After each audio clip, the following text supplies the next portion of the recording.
Hi, this is Jonathan with the Fireplace and Barbecue Center, and today we're going to look at a direct vent fireplace and a lot of the things that you should do before you start them up for the season. So a lot of this will cover the cleaning of it, how to turn your pilot light back on, and just to make sure everything's working the way it should before you fire it up for the first time in the season. So on your direct vent fireplace, a lot of times we've already taken these vents off up here, but you'll have vents up above here where the air comes out, and they look very similar to the vents that you see down here as well. So you'll want to pull these air vents down. Right now I can tell on this fireplace here that the shutoff valve is turned off because the red handle is perpendicular to the gas line. So that lets me know that that gas valve is turned off right now, which is usually what a lot of people will do during the off season so that they're not burning a blue pilot light when they don't need it. So that's already turned off, and this down here is all my controls. Now, generally speaking, on your fireplace, you'll have a metal tag, something like this. A lot of these will actually have chains that attach them to the base of the fireplace itself. We've removed this one here so you can kind of take it out and see all the information on it.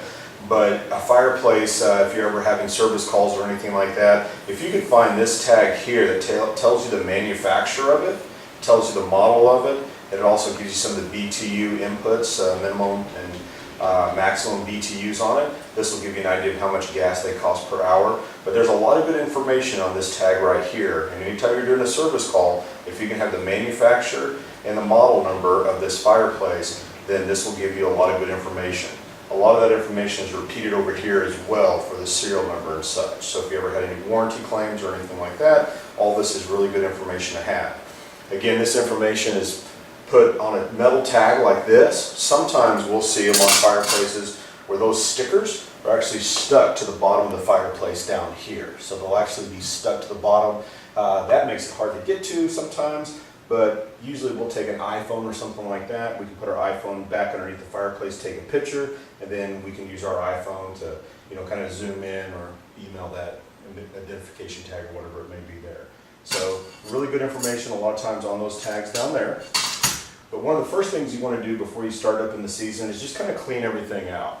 So if your fireplace is sitting dormant for a period of time, there's a lot of dust, dirt, dander, and everything that accumulates in the bottom of the fireplace. And so these fireplaces are open usually on the bottom and the top because air is being pulled in through the bottom when you engage the fans. So air kind of pulls in the bottom. On this particular model, the air is pushed up through the side back here and then it comes out through the top. So this fireplace is circulating air around it, and as it heats up, it kind of drives that heat out in there. You'll hear a lot of times people, just like your furnace when you fire the fireplace up the first time in the fall, that it has kind of a smell or an odor to it, and that's usually due to just the new, getting used to that burning gas again for the season. But a lot of times that could be because there's a lot of, again, dust, dirt, and dander that's just accumulated on the metal chamber itself. And so as that fireplace heats up and burns off, some of that's kind of burnt back out. So it's a really good idea to take the vents and everything out. And a lot of times you can go in and take a duster or something like that and just kind of go in and just dust inside your fireplace here to get a lot of that dust out. You can also go in and take a vacuum cleaner and just use maybe a crevice tool or something like that, and then you can vacuum all of that out there. So we would recommend dusting all this off here. That's quick and easy to do. And then down in the bottom though, you have various controls and switches and things like that. This particular fireplace has an on-off remote control over there. I can see with that little box there, that receiver box. But sometimes you don't necessarily want to get your crevice tool and your electronic devices down here maybe to vacuum this out. So this might be a better place just for you, like a little duster or something like that, to get down inside of there. So we'll want to vacuum and kind of dust all that out there. And then you'll also want to clean the glass, the inside of the glass of your fireplace. If you notice over here, I don't know how easy it's going to be to see on the camera, but there's some white deposits that have accumulated here and a little bit across here. So that's kind of the mineral deposits that accumulate from burning gas appliances on those. So that'll build up on the inside, and you'll want to clean that too every couple of years. Most fireplaces will have some buckles or latches. So here's a buckle or latch down here that I loosen there. There's also a buckle or latch over here that I loosen here. And some of them even have those buckle or latches on the top as well. They're always going to be spring loaded. They're going to have a fair amount of tension on them to keep that glass nice and secure. But this one does not have any latches on the top, so I can just pull these out almost 45 degrees, lift that top of it off.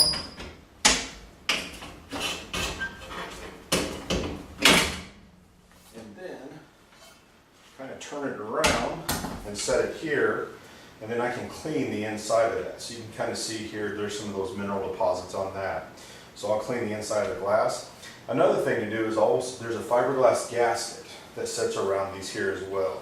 And you want to make sure, just a quick visual inspection of those, make sure that fiberglass gasket is good. It's not broken, it's not falling apart, it's not disintegrated or anything like that, because when you attach this on there, that's what creates that airtight seal on it. So we'll clean the inside of the glass on that. And then we'll get this thing put back on there, and then we'll show you how to fire it up for you. So we're going to take a quick break, and we'll be right back. All right, so we cleaned the glass on the front on this fireplace here. So now we'll go ahead and put the glass back on. So notice how the glass and the frame are all kind of one assembly. And kind of slide it on the top like that. Let it fit on there. Make sure it's nice and secure.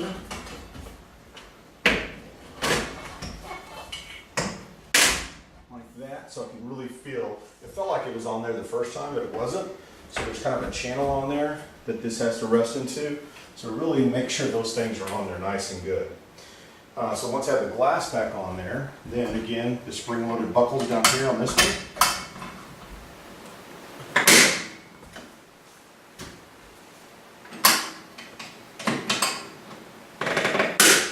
So I've got the buckles back on there, so now it's good to go.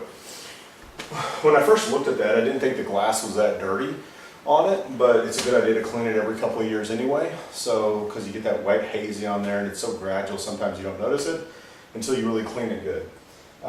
We use just like a ceramic cleaner, just kind of like a paste that you can use. Same type of cleaner you'd use to clean smooth top electric cooktops. It's like a ceramic stainless steel type cleaner, so it's just like a paste. You put it on there with a paper towel, kind of wipe it on there, and then you let it harden up, dry up a little bit, and you come back and you buff it off with a clean paper towel. So it's almost like waxing your car. Put it on there, let it harden up, and then you buff it back off on there.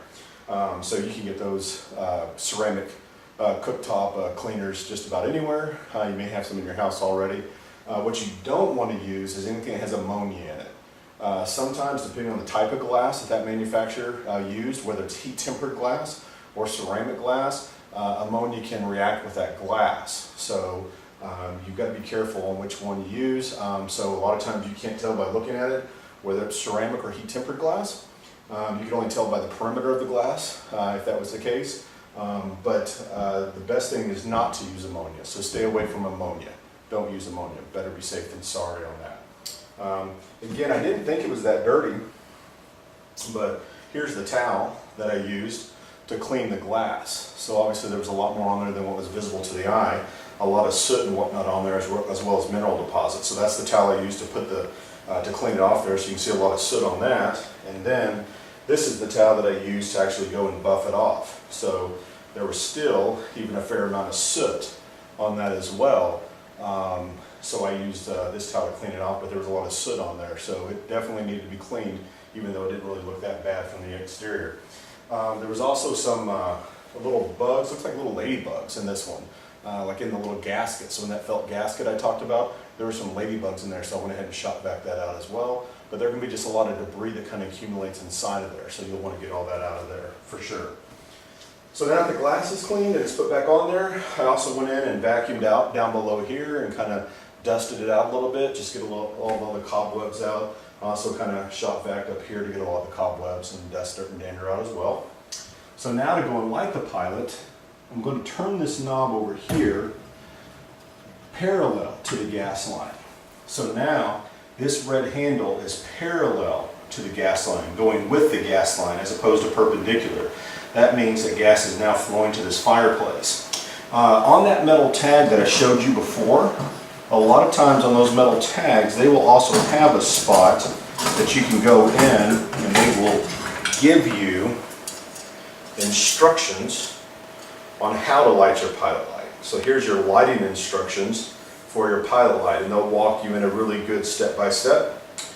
They'll oftentimes give you a diagram here showing you which gas valve you have. This is the SIT Nova. So there's kind of a little good diagram here that shows me, you know what's the off, what's the pilot, what's the on position. So oftentimes, this fireplace was a Majestic brand. Well, they may use 3 or 4 different types of gas valves for that particular fireplace. So in this instance, they put 3 different versions of valves on there saying, you have one of these 3, just find out which one it is. In this case, it's this one here. And so it'll walk you through how to do all of these here as well. So another good reason maybe to have that tab, or get that information off of it so you can go online and download an owner's manual. A lot of times owner's manuals are 60 pages.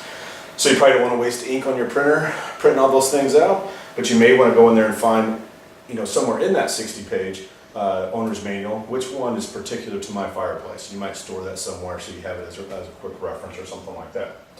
So having said that, I'm going to go ahead and turn my gas valve to the pilot position per the instructions. I'm going to push in on the pilot position, and I'm going to hit this little sparker here maybe 6 or 7 times until I get a blue flame over here. On this particular fireplace, I know that the pilot light is in this this front right-hand corner. So as I hold this knob in on the pilot position, I'm going to hit this sparker, and over here my blue flame lit. I'm going to hold that knob down for about 30 seconds because when I hold that knob down, I'm allowing the thermocouple or the thermopile inside of there to warm up. And so once it warms up, it'll stay lit on its own. So by me pushing in on this knob and being long-winded and talking for 30 seconds, I'm allowing it to warm up. So there's actually a method to my madness here. But once I let go of that knob, I look to make sure my pilot light is still lit, and it is.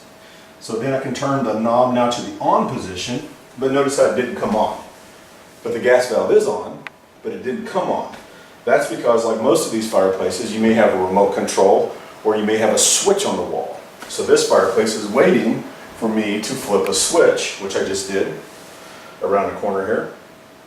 So when I fire this switch up here, then it may take a little while to get going here. Before it actually fires. I actually think I heard the gas valve fire. I did. You can hear it click. A lot of times you can hear it click, the little magnets opening up. I can hear it click, and now the unit's burning. So the fireplace is going and everything now. Notice again, here's that quick condensation on a direct vent fireplace. That happens from time to time. So that'll go away here pretty quickly. But that condensation on the inside is why you need to clean the glass as well, because it's kind of pulling a lot of the dust, dirt, and stuff, even from outside on this fireplace on there. So that's kind of the quick and easy way to get your fireplace, your direct vent fireplace, I should say, going in the summer, or from the summer into the winter. So that's something you'll usually do in the fall or something like that. There's a lot of different types of fireplaces out there though. This is a direct vent, which means it has a dedicated intake and an exhaust pipe on it. But gas fireplaces come in a lot of different varieties. Before you start getting in there and messing around with a fireplace that you don't really know the ins and outs on, if you're not going to go online and get the owner's manual and really thoroughly read through that, it's probably best to let someone do that for you. At Fireplace and Barbecue Center, we do service calls. We come out here, and a lot of times homeowners will move into a house and they'll just want our tech guy to explain to them everything that I explain, saying, hey, specific to my particular fireplace, what are some of the things I should do every fall before I fire this up? So a lot of times I think it's worth that first service call if you don't know what you have, to have someone qualified to come out there and really look at it. Most of your good service guys out there, they'll explain to everything that we just did here, because actually in your owner's manual, probably half the things that I did, the manufacturer assumes you're going to do yourself. Certainly if you do all the steps here and your fireplace still doesn't work, that's when you need a service guy to come out there and figure out, is it a pilot assembly, is it a gas valve, is it a blocked orifice, something like that. So, but the things that we went over today, the manufacturer assumes this is routine maintenance from a homeowner, especially cleaning the glass, but sometimes homeowners feel more comfortable having someone come out there and make sure that that glass is on there correctly and everything's done. There's some gas fireplaces that are not direct vents that will have a very similar looking glass on the front, but they're not airtight. So that's why on every fireplace you really need to know, should this glass be airtight, or is this fireplace by design not to be airtight? So you really want to make sure you know the differences. But usually a good service guy can do that for you. So again, my name is Jonathan with the Fireplace and Barbecue Center. Our website is fireplacecenterkc.com. We're going to post this on our YouTube channel, but we'd be happy to help out any way we can. And these are just some things you should do to get your fireplace, direct vent up and running for the fall. We love direct vent fireplaces. In the Midwest here, this fireplace probably burns less than 40 cents an hour worth of gas. So these are great appliances to have in the house working. Very economical, very efficient, and just as you can see, with just a little bit of maintenance on it, these things should work for years and years and years to come. So thanks for watching our video, and if you have any questions, you can like us. You can share this video or leave a comment below, and we're glad that you took your time out to check it out. So thanks, and have a great fall.